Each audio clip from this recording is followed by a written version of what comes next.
Hello everyone and welcome to Sewing with Eslin. I wanted to show you guys now that I've made this stitch. You can see what it looks like.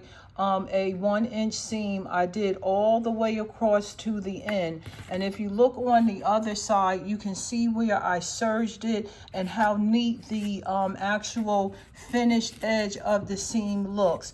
I'm going to next show you guys how to put it on the divider, or how I'm going to put it on the divider, and then we'll just start working on the bottom part of the fabric so that we can get it to fit on our divider. Welcome to Sewing with Eslin. Bye-bye. Hello everyone and welcome to Sewing with Eslin.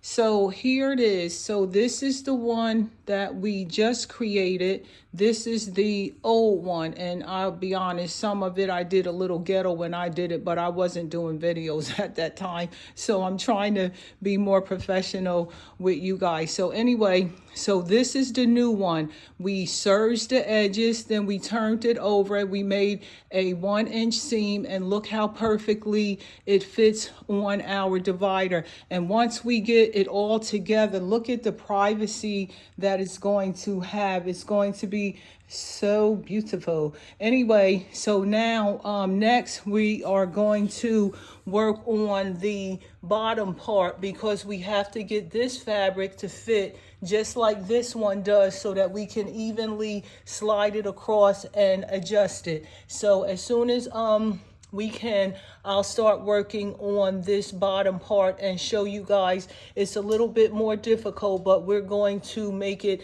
fit so that it fits on the divider.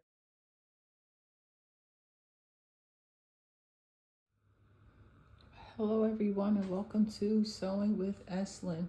So in the last video I showed you guys how we were going to finish the edges so that it would fit. And in the last video, this part right here where I showed you the serged edges and the hem that I put in, it was actually on the top right here.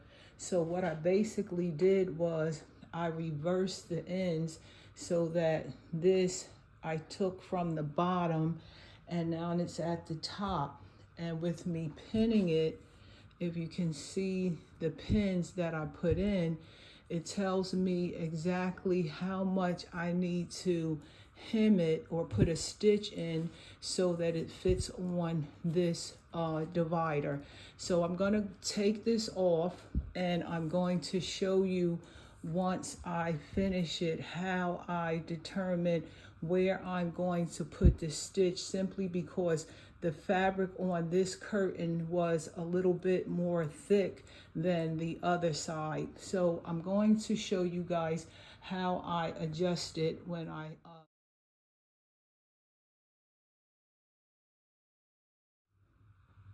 Hello everyone and welcome to Sewing with Eslin. In the previous video I showed you guys how I was going to finish the bottom portion of this divider based on the fact that I had put it or moved it to the top. As you can see, I put the top portion back in place after I pinned it in order to make sure that it would fit once I sewed the new seam. And as you can see, it is a very good fit for what we are trying to accomplish here with this divider. So what I'm going to do is go ahead and make the stitch down here a 1-inch stitch, as the same as I put at the top of the divider, and then I'm going to show you guys how it fits. Hello everyone and welcome to Sewing with Eslin, and here is the finished product. So basically, as you can see, I have the divider with the 2 panels in here. I'm sorry, I'm trying to separate it so that you can see I created 2. So these are the 2 panels. Remember, when we first started we only had this one.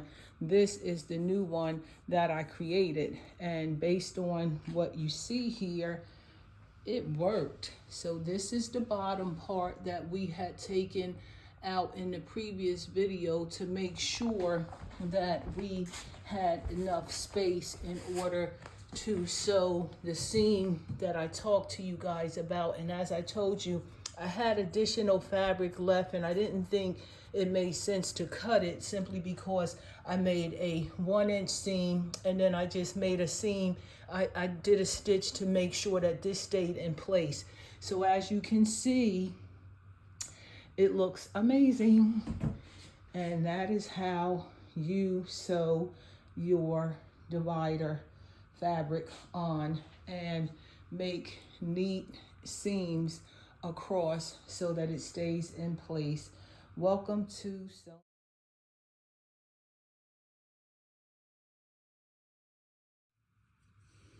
Hello everyone, and welcome to Sewing with Eslin.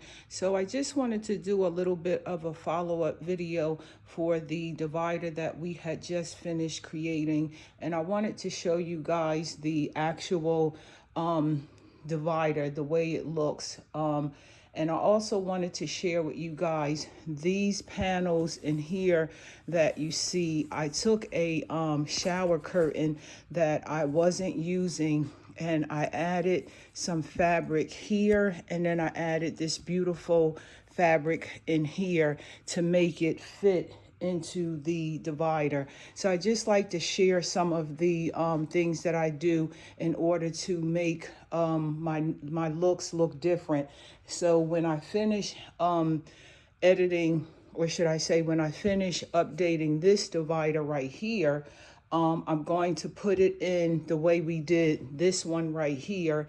And then what I'm going to do is I'm going to change these colors right here, because I have other divider fabrics that I've made and created. So once I finish it, I'm going to show you guys what it looks like. Bye-bye.